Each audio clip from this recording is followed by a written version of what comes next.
Nosso quadro Bem Viver de hoje, nós vamos falar, o nosso tema, né, é sobre renovação, esperança e fé.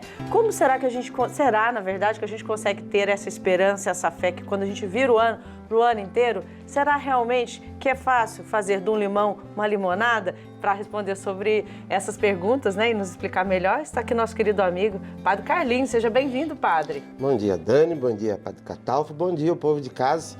Ano novo, vida nova, novas promessas, mas também novos compromissos que vão aparecer na nossa vida.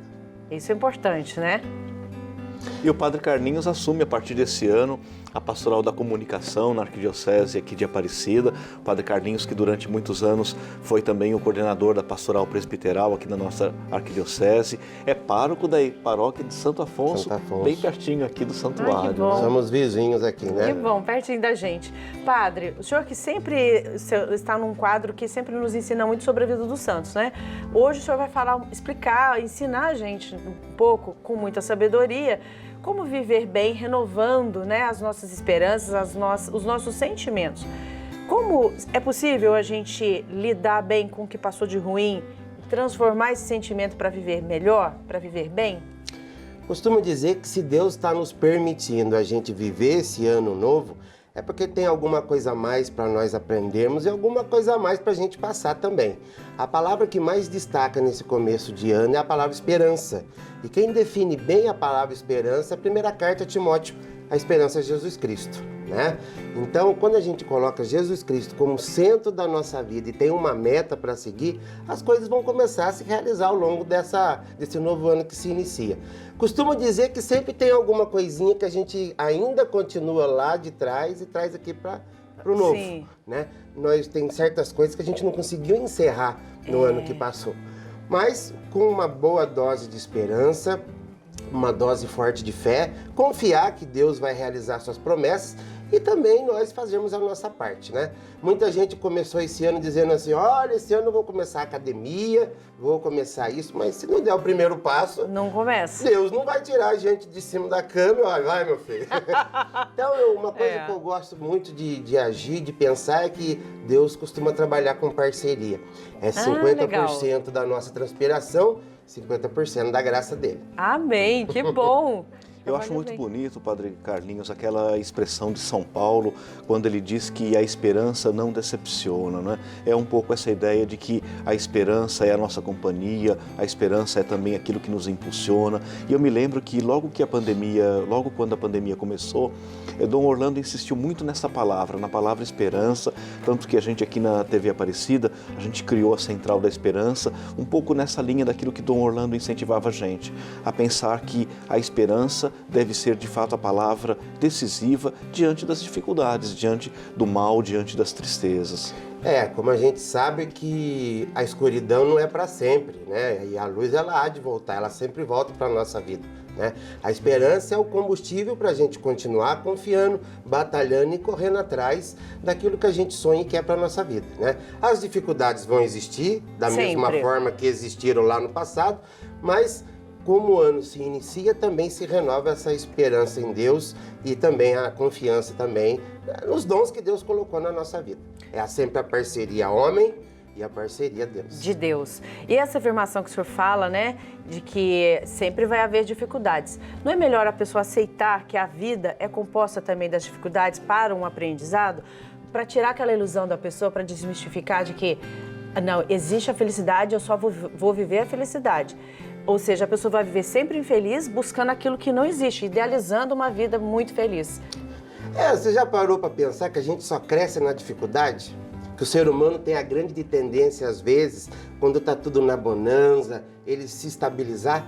E, de certa forma, a dificuldade, quando aparece na vida do ser humano, é para fazer a gente se levantar e se refazer, né? Como a gente ainda está vivendo esse período de pandemia, ainda o verbo refazer, né, e dar uma nova significação para as coisas, ainda se faz presente na nossa vida.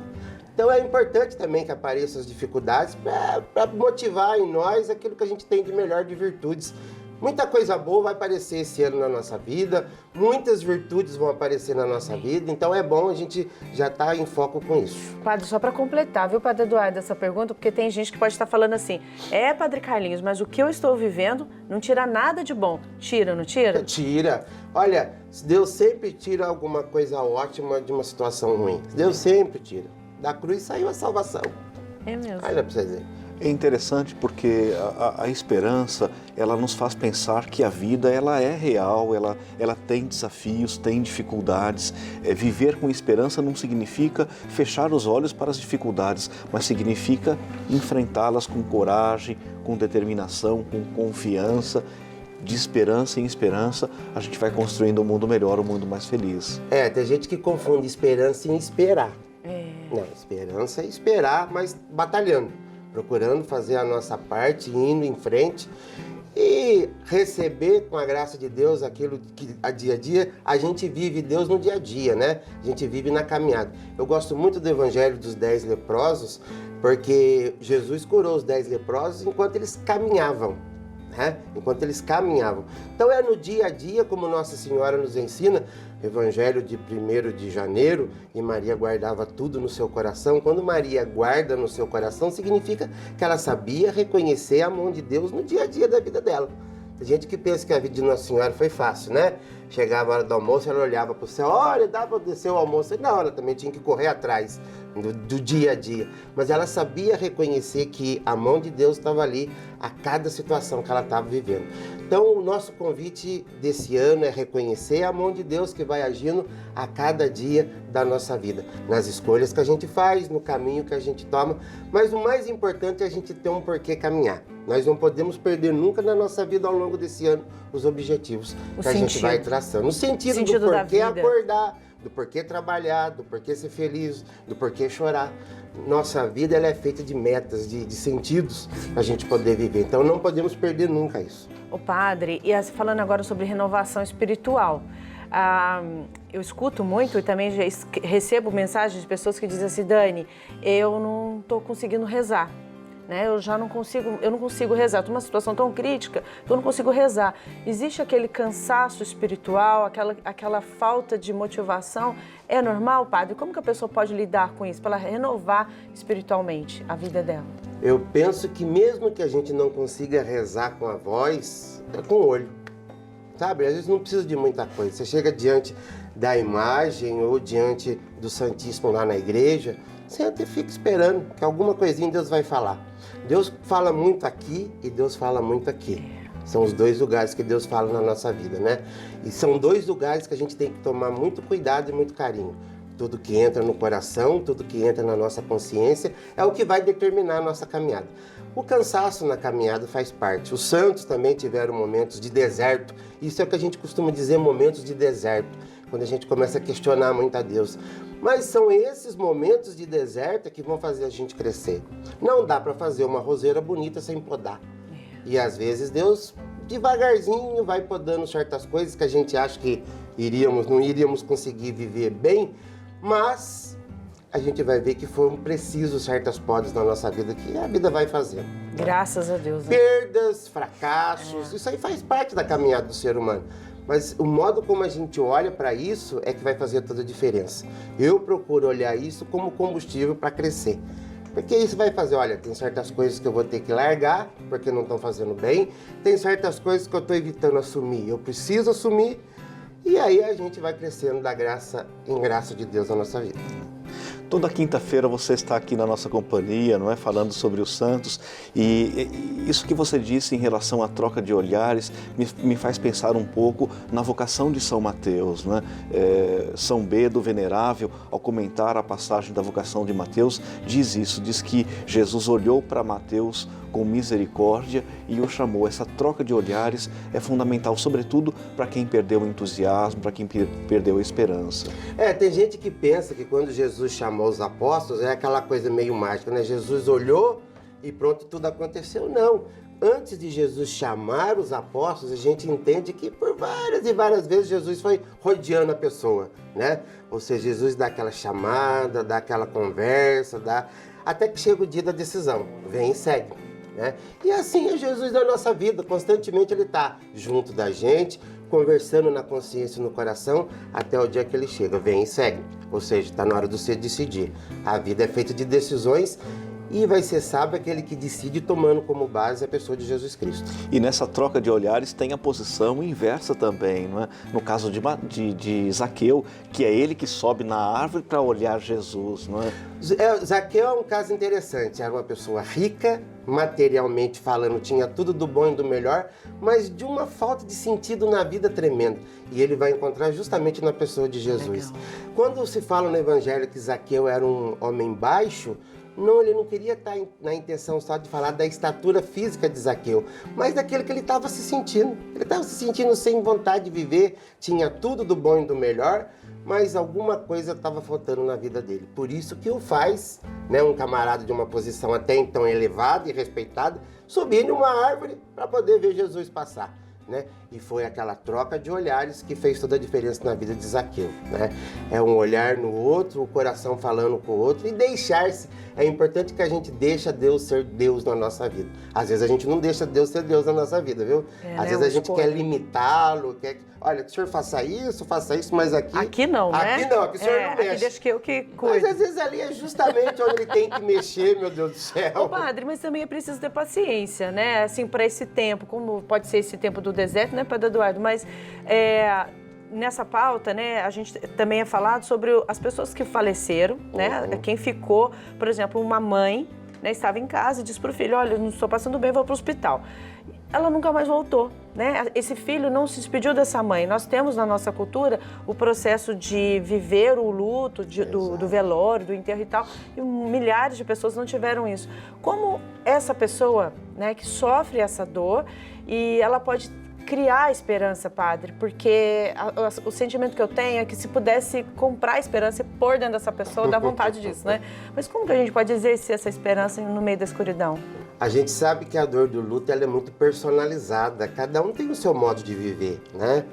Isso vai depender muito da história que eu tive com a pessoa. Às vezes eu tive uma história boa com a pessoa, legal, então eu vou sofrer, mas eu vou superar com mais rapidez. E às vezes eu não tive uma história boa com a pessoa. O importante é a gente viver aquele tempinho nosso recluso para poder refazer a nossa vida, porque geralmente certas responsabilidades vão começar a aparecer nova na vida da pessoa, né? Que até então era atribuída a outra. Aquele tempinho nosso recluso, mas jamais se ausentar da família, das pessoas, dos amigos. Chega uma hora que você tem que acabar com esse luto e falar, eu tenho que continuar a minha vida. A esperança vai aí.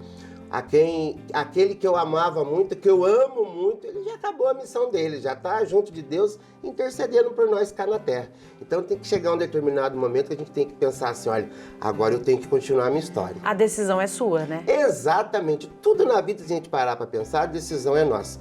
Deus deu um presente maravilhoso para o ser humano chamado a liberdade, né? Seria muito fácil se a gente não tivesse isso, liberdade. A gente era pré-determinado, ó, ia nascer assim e morrer assim. Mas se a gente parar para pensar, somos nós que fazemos a nossa história.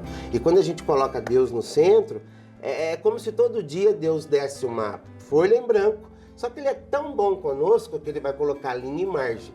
Você vai escrever a sua história. Se você escreve dentro dessa linha e dessa margem, ou seja, que é a vontade de Deus na nossa vida, a gente prospera, a gente cresce. Sofre, mas cresce. Agora também a gente tem a opção de escrever fora da margem, fora da linha, fazer do meu jeito. Todos vão ter consequências, né? Mas jamais Deus vai se ausentar da nossa vida. Isso que é o bonito. Mesmo quando você escreve fora da margem, Ele vai pegar pro colarinho. Volte aqui. Olha, volte aqui que você é meu. Você é meu, Deus vai falar, né?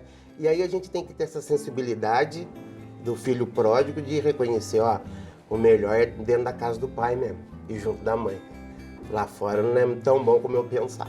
Assumir as responsabilidades é muito importante, né? Exatamente. Ao longo desse novo período aí que está se iniciando na nossa vida, novas responsabilidades virão, as antigas vão continuar, os boletos vão chegar. Vão chegar normal. Estava brincando hoje de manhã em casa com a minha mãe, meio de janeiro tentar tirar a gordura e chorar a fatura, porque vai aparecer. É verdade. Viver a vida. Padre Carlinhos, não poucas vezes a gente se encontra, eu imagino que no seu trabalho pastoral você também se depara com essas situações.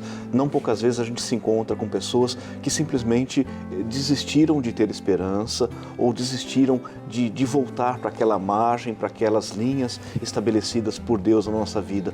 O que você diria? O que você diria para essas pessoas que têm dificuldade de renovar a esperança, de revisitar as coisas boas da vida, de reencontrar a força necessária para enfrentar as dificuldades da vida? Primeiro ponto, não dá para viver sozinho. O ser humano não foi feito para viver sozinho. Muitas vezes, quando a gente está carregando um peso, uma dúvida, senta com quem a gente confia, com quem a gente gosta, põe tudo para fora, conversa. A conversa é muito bom. Você pode ver que a maioria das vezes que Jesus cura, ele começa com uma conversa, com uma boa conversa. Ele tira da pessoa aquilo que ela tem de melhor. Ele faz a pessoa lembrar aquilo que ela tem de melhor. Então é bom a gente, com os nossos amigos, com a nossa família, se a gente está vivendo um peso, um desespero, uma desesperança, é sentar com quem a gente ama. Olha, eu estou passando por isso, por isso, por isso. Eu tenho certeza absoluta que a ação do Espírito Santo na vida da pessoa da outra, a outra pessoa vai de novo resgatar em você aquilo que você tem de melhor. Sempre o diálogo foi o melhor caminho. E esse foi o caminho que Jesus fazia. Jesus não chegava, tá curado, vai embora. Não. Você sabe que sempre Jesus faz aquele diálogo, faz a pessoa reconhecer aquilo que ela é, aquilo que ela tem de melhor, e até que ele chega e fala, olha, agora é a vez de você decidir, né? Vai, não peque mais. Ou sua fé te salvou, ou você está curado. Então, o melhor caminho para restaurar a esperança, a confiança, para a gente começar esse ano bom, é sempre na base do diálogo. Porque sempre Deus vai colocar alguém no caminho da gente para resgatar naquilo que a gente é por essência. Por essência, o que nós somos? Imagem e semelhança de Deus. Então tem muita coisa boa para aparecer em nós aí ao longo desse ano. Quem? Você é pároco aqui da paróquia Santo Afonso, aqui no Jardim Paraíba, em Aparecida, e eu não gostaria de terminar a nossa conversa, a nossa primeira conversa do ano, sem que você desse uma mensagem para os seus paroquianos, para aqueles que acompanham você no trabalho pastoral. Muito bem, então quero desejar a todos os nossos paroquianos, ao povo de Deus que está aí junto com a gente, um santo ano, bastante realizações, com bastante crescimento, que saibamos superar aí as dificuldades, aprender com os erros também, né? E que, acima de tudo, colocar Deus como centro da nossa vida. É aquilo que a gente celebrou ontem, né? A festa da Epifania, a manifestação de Jesus para o mundo. Colocar aquele menino Jesus como centro da nossa vida, voltar toda a nossa atenção a ele, porque ele é luz, né? E que essa luz nunca se apague na nossa caminhada. Padre Carlinhos, você é muito querido, eu gostaria de, saudando a você, saudar também todo o clero da Arquidiocese de Aparecida. A gente sente como é importante viver e crescer em comunidade. O Padre Carlinhos está sempre aqui conosco, todas as quintas-feiras, falando sobre a vida dos santos, e que nós possamos, Padre Carlinhos, na sua companhia, na companhia de você e de casa, neste ano tão especial, crescer também em santidade, e talvez a esperança seja a primeira palavra-chave para a gente crescer na fé, crescer também na esperança. Então vamos reforçar 50% a gente. 50% Deus. Não dá para ficar. 50% inspiração e 50% inspiração. Ah, muito bom. Obrigada, viu, pela presença, Valeu. pela parceria, amizade Eu com que todos nós agradeço. aqui, viu, Padre? Valeu. Bom demais, né, Padre Muito Eduardo? bem, muito bom. Padre Carlinhos, muito obrigado, um abraço muito especial.